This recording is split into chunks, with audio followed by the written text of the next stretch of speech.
Numbers chapter 14, Israel's rebellion. Then the whole congregation lifted up their voices and cried out. And that night the people wept. All the Israelites grumbled against Moses and Aaron, and the whole congregation said to them, "If only we had died in the land of Egypt, or if only we had died in this wilderness.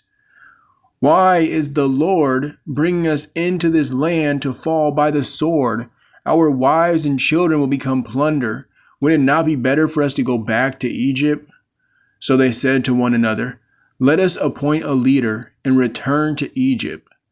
Then Moses and Aaron fell face down before the whole assembly of the congregation of Israel. Joshua son of Nun and Caleb son of Jephunneh, who were among those who had spied out the land, tore their clothes and said to the whole congregation of Israel, "The land we passed through and explored is an exceedingly good land. If the Lord delights in us, he will bring us into this land, a land flowing with milk and honey, and he will give it to us. Only do not rebel against the Lord, and do not be afraid of the people of the land, for they will be like bread for us. Their protection has been removed, and the Lord is with us. Do not be afraid of them."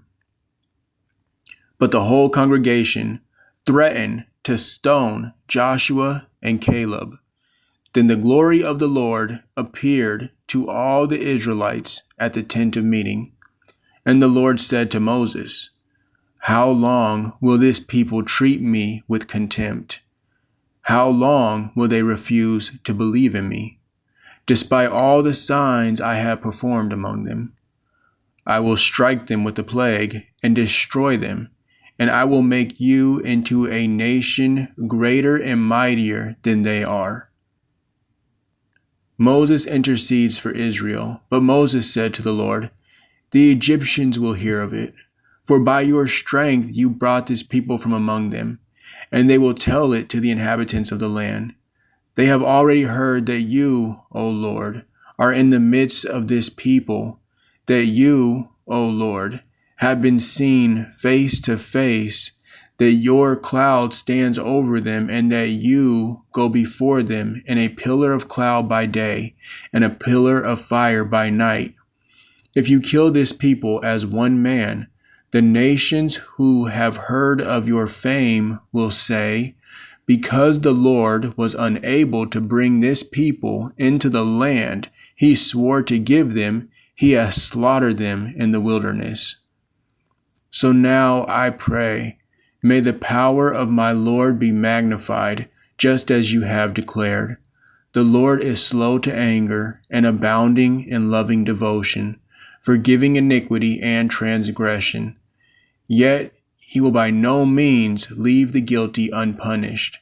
He will visit the iniquity of the fathers upon their children to the third and fourth generation.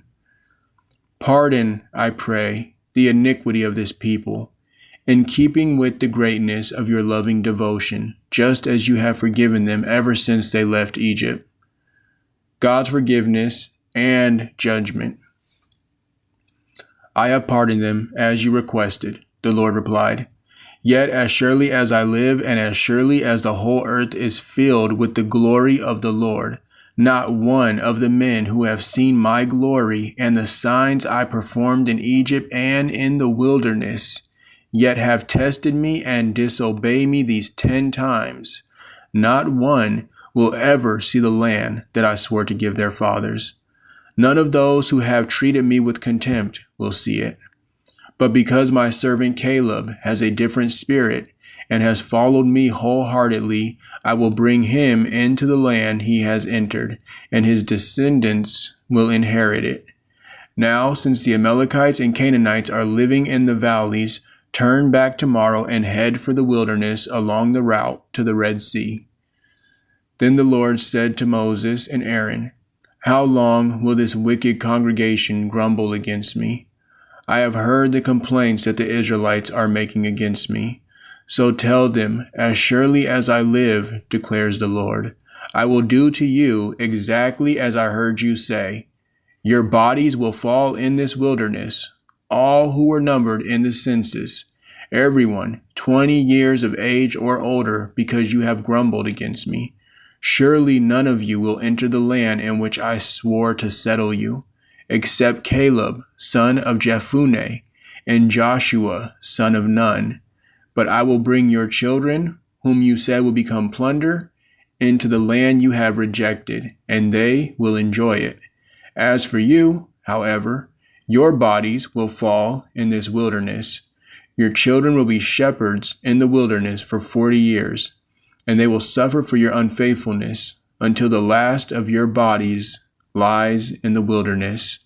In keeping with the 40 days you spied out the land, you shall bear your guilt 40 years, a year for each day, and you will experience my alienation. I, the Lord, have spoken, and I will surely do these things to this entire wicked congregation, which has conspired against me. They will meet their end in the wilderness, and there they will die. The plague on the 10 spies. So the men Moses had sent to spy out the land, who had returned and made the whole congregation grumble against him by bringing out a bad report about the land, those men who had brought out the bad report about the land were struck down by a plague before the Lord. Of those men who had gone to spy out the land, only Joshua, son of Nun, and Caleb, son of Jephunneh, remained alive. And when Moses relayed these words to all the Israelites, the people mourned bitterly. The defeat at Hormah. Early the next morning they got up and went up toward the ridge of the hill country. We have indeed sinned, they said, but we will go to the place the Lord has promised. But Moses said, Why are you transgressing the commandment of the Lord? This will not succeed. Do not go up, lest you be struck down by your enemies, because the Lord is not among you.